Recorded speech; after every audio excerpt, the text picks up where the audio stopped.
I've made mistakes, big ones. Moments where I thought I was winning, only to realize I'd already lost. I remember a time, early in my career, when I was so eager to prove myself that I forgot one crucial rule. The person above you doesn't want to feel small. That lesson hit hard, and it's why we're here today. Welcome back to our series on the 48 Laws of Power by Robert Greene. If you caught our first video, you know we laid the groundwork. Why this book matters, how it's built, what it reveals about the game we're all playing. Now, we're diving into the laws themselves, starting with the very first one. Law 1. Never outshine the master. This is Volume 2, and I'm going to take you deep into this law, through my eyes, my missteps, and the truths I've learned. It's a law that sounds simple but cuts deep, and trust me, it's one you can't afford to ignore. Let's get started. I'm still haunted by that moment. I was young, hungry, full of ideas. I walked into a meeting, pitched a plan that lit up the room. Everyone was nodding, smiling, ready to move. Everyone except the person who mattered most. My boss. I didn't see it then, but I'd crossed a line. My plan was too bold, my delivery too confident. I'd made her look like she was playing catch-up. Days later, I was sidelined. Projects reassigned, my ideas buried. I didn't get it. Wasn't I supposed to shine? That's when I found the 48 Laws of Power, and Law 1 hit me like a cold shower. Never outshine the master. It wasn't just advice, it was a warning, one I wish I'd known sooner. If you're new here, welcome. This series is about breaking down Robert Greene's The 48 Laws of Power, one law at a time. Our first video gave you the big picture, how the book is a map to the game of influence, built on 48 rules that history's sharpest minds used to win. Now, we're getting specific. Law 1 is where Greene starts because it's foundational. It's about navigating power from below, whether you're an employee, a student, or just someone with ambition in a world of egos. I'm telling this story from my perspective, not as an expert who's cracked the code, but as someone who has felt the sting of getting it wrong and learned how to get it right. Over the next 45 minutes, I'll walk you through the background of this law, the problems it solves, its purpose, real-life examples from my world and beyond, and tips you can use today. This isn't theory, it's survival. Why focus on Law 1? Because it's the gatekeeper. You can't climb any ladder, corporate, creative, personal, without understanding the people above you. Ignore this law, and you're out before you start. Follow it, and you open doors you didn't even see. So, let's rewind. Where did this law come from, and why does it hit so hard? That's where my journey, and this video, begins. I first read Law 1 years ago, curled up with Greene's book after that brutal meeting. The words felt like they were written for me. Always make those above you feel comfortably superior. I laughed, bitterly, because I'd done the exact opposite. But as I dug into the chapter, I saw Greene wasn't just talking about my office drama. He was pulling from centuries of human nature, from courts and kingdoms, where one wrong move meant exile, or worse. Law 1 isn't new. It's ancient, rooted in the way power has always worked. Let me take you back to where Greene starts. France, 1661. I can almost see it. The chateau of Vaux-le-Vicomte, glittering with candles, music, and wealth. Nicolas Fouquet, the king's finance minister, throws a party to end all parties. He's smart, talented, richer than most nobles. He wants to impress Louis XIV, the young king, so he pulls out all the stops. Fireworks, plays, fountains that seem to defy gravity. I imagine myself there, watching Fouquet beam as guests gasp. He thinks he's winning. But Louis, he's seething. The king feels upstaged, his own palace looking shabby by comparison. Weeks later, Fouquet's arrested, on trumped-up charges. He spends his life in prison, forgotten. Why? He outshone the master. I felt a chill reading that story. It wasn't just about a party, it was about ego. Louis wasn't just a king, he was a man, and men don't like feeling small. Greene calls this the transgression of the law. What happens when you break it?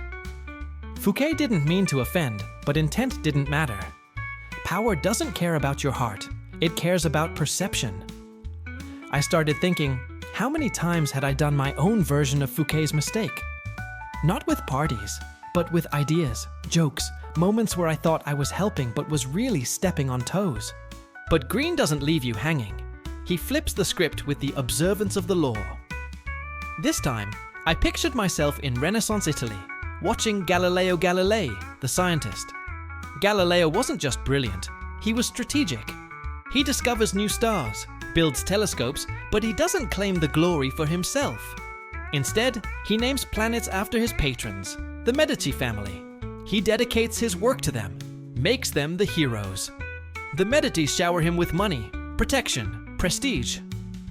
Galileo's no fool. He knows his genius needs a stage, but the spotlight stays on the master.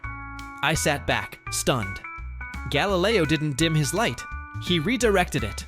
That's when Law 1 started to click. It's not about hiding who you are. It's about framing it.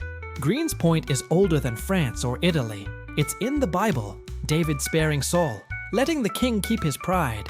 It's in ancient China, advisors whispering wisdom while bowing to emperors. I realized this law comes from a truth baked into human wiring. People crave superiority, especially those with power. Threaten that, and you're done. Protect it, and you're golden. For me, this was personal. I thought back to mentors, bosses, even friends. How many times had I tried to prove myself without thinking how it landed? Law 1's background isn't just history, it's psychology. Greene cites thinkers like Machiavelli, who said a prince needs loyalty, not competition. It's why courtiers learned to flatter, why advisors spoke softly. They weren't weak, they were playing the long game. And that's what Law 1 teaches. Power starts with restraint. Let's get real. I didn't pick up the 48 laws because I wanted to be a saint. I picked it up because I was stuck. I kept hitting walls, and Law 1 showed me why. The problem it solves is universal. We all want to shine. We're taught to stand out, to be the best, to grab attention. But what happens when the person signing your paycheck, or holding your future, feels like you re-stealing their thunder? That's the trap, and I fell into it more times than I'd like to admit. Here's how it went down for me. I was in my mid-20s, working at a marketing firm. I had big ideas, campaigns that could have gone viral. I'd pitch them in meetings, full of energy, thinking I was helping the team. But my boss, let's call her Sarah, started pulling back. Fewer invites to key meetings, less feedback, then silence. I thought she was threatened by my potential. Maybe she was, but Law 1 made me see the real problem. I wasn't managing her ego. I was so focused on my shine that I forgot hers. Sarah wasn't evil. She was human, and humans hate feeling outdone. That's the core issue Law 1 tackles, the clash between ambition and hierarchy. We live in systems, offices, families, friend groups, where someone's always above you. A boss, a parent, a mentor. They've got power, and with it comes pride. Shine too brightly, and you're not just showing off, you're challenging their place. Greene says, this is why young courtiers got banished, why advisors got ignored. It's not fair, but it's real. I learned that the hard way. But it's not just about bosses. I saw this in my personal life too. A friend, let's call him Mike, was always the leader in our group. He loved being the one with the plan, the guy who decided where we'd hang out. One night, I suggested a new spot, rallied everyone, took charge. It felt great, until Mike stopped calling. I didn't mean to step on his toes, but I did. Law 1's problem isn't just professional, it's social. Anywhere there's a pecking order, outshining the wrong person creates friction. And here's the kicker. The problem's worse now than ever. Social media screams, be the star. Post your wins, flex your brand, go viral. But what happens when your highlight reel makes someone above you feel dim? I've seen colleagues lose promotions because their Instagram looked too flashy, signaling they were bigger than the company. Greene's law cuts through the noise. Ambition's great, but unchecked. It's a landmine. The problem isn't wanting to shine. It's not knowing when to dim the light. For me, Law 1 was a wake-up call. I realized I wasn't just fighting systems, I was fighting human nature. Egos are fragile, especially at the top. Ignore that, and you're asking for trouble. But Law 1 doesn't just point out the problem, it shows you how to fix it. That's where its purpose comes in, and trust me, it's a game changer. So why does Law 1 exist? I asked myself that after my career fumbles. Was Greene saying I should shrink, play small, kiss up? That didn't sit right. I've got dreams, same as you. But as I reread the chapter, I saw the real purpose. Law 1 isn't tucked at T, about dimming your light forever. It is about timing, strategy, and survival. It's about earning trust and space to shine later, on your terms. For me, that was a revelation. Let's break it down. The purpose of Law 1 is to teach you how to navigate power from below. Most of us aren't born at the top. We're employees, students, apprentices. We need allies, sponsors, people to open doors. But those people, masters, bosses, mentors, aren't just gatekeepers. They're human, with insecurities and pride. Law 1 says, make them feel secure, and they'll lift you up. Threaten their ego, and they'll push you down. It's not about flattery, it's about leverage. I saw this clearly after my fiasco with Sarah. Post 48 Laws, I got a new job. Same industry, different stakes. My new boss, David, was brilliant but prickly. I could have come in guns blazing, showing off my skills. Instead, I remembered Law 1. I listened more than I spoke. When I had ideas, I framed them as building on David's vision. I was thinking about your strategy, and maybe we could add this. He ate it up. Within months, I was leading projects, not because I was fake, but because I made David feel like the star. That's the purpose. Build trust, not rivalry. Greene's stories back this up. Galileo didn't just flatter the Medicis, he aligned his brilliance with their glory, securing freedom to work. The purpose here is longevity. Shine too early, and you burn out. Fouquet's proof. Play smart, and you get room to grow. I started seeing Law 1 as a shield, not a cage. It protects your ambition by giving you cover to maneuver. But it's deeper than career. I applied this in my family. My dad's always been the fixer, the guy we call for advice. Once, I solved a problem he was stuck on, car trouble, and bragged about it. He went quiet, hurt. After Law 1, I changed tack. Next time, I asked for his input first, then added my fix as a team effort. He beamed. The purpose isn't manipulation, it's harmony. Make others feel valued, and you both win. In a bigger sense, Law 1's purpose is about power's first step, positioning. You can't change the game if you're kicked out early. By keeping the master's ego intact, you buy time to build skills, networks, influence. Greene's not saying stay small forever, just don't peak before you're ready. For me, that flipped the script. Law 1 became empowerment, not suppression. It's why I keep coming back to this law. It's the foundation for everything else. Now, let's ground this. Law 1 isn't just history or theory. It's everywhere, in my life and yours. I've seen it play out in offices, friendships, even online. Let me share 3 stories. 2 from my world, 1 from the wider world, to show how never outshine the master shapes real outcomes. These aren't just anecdotes. They're proof this law is alive, and ignoring it has consequences. First, my biggest blunder. I told you about Sarah, my old boss. Let's dig deeper. I was 25, fresh in marketing, bursting with ideas. One day, we're pitching to a big client. Sarah's plan was solid but safe. Ads, emails, the usual. I saw a chance to go bold. Influencers, viral stunts. In the meeting, I jumped in. What if we try this instead? The client loved it. I felt like a rock star. But Sarah's face? Stone. Later, she called me in. You undermined me, she said. I argued. I was helping the team. She didn't care. My projects dried up. I left the job 6 months later. Looking back, I see it. I didn't just pitch an idea. I made Sarah feel irrelevant.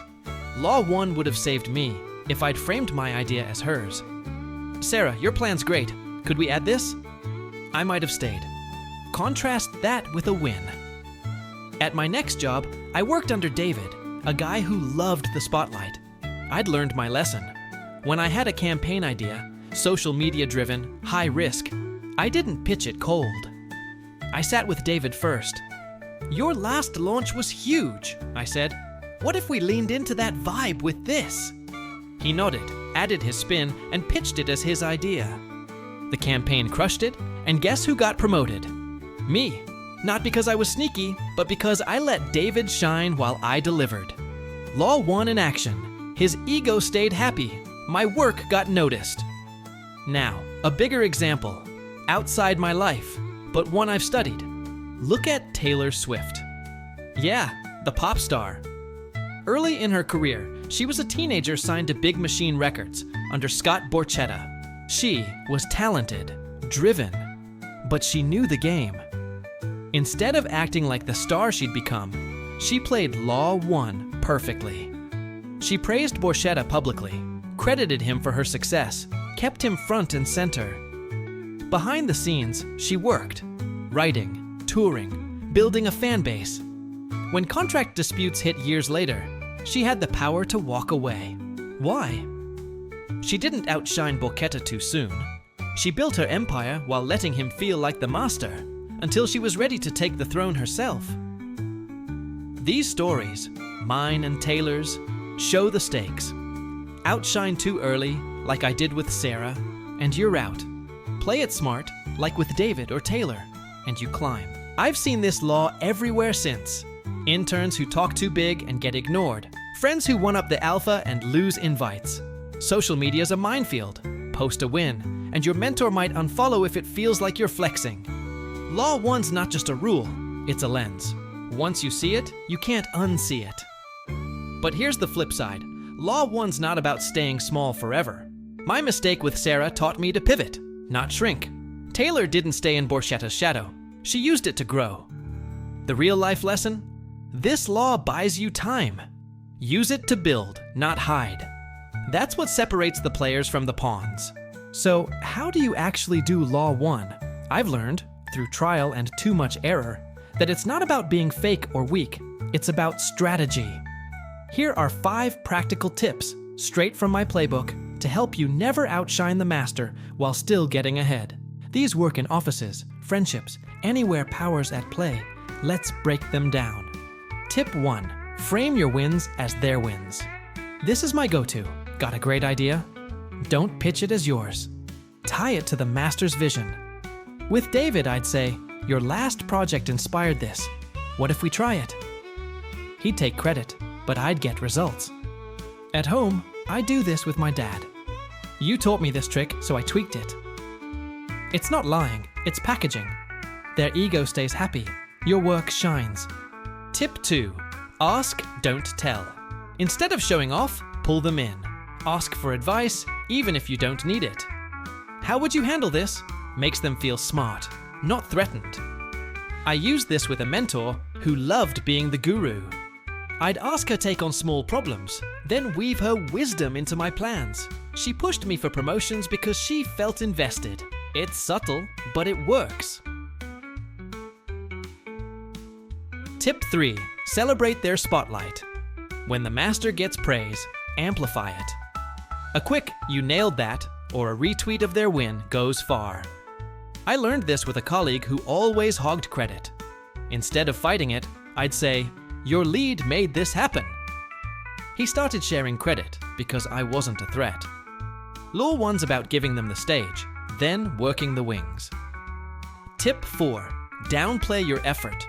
Greene calls this making your accomplishments seem effortless. I struggled here. I used to brag about late nights to show hustle.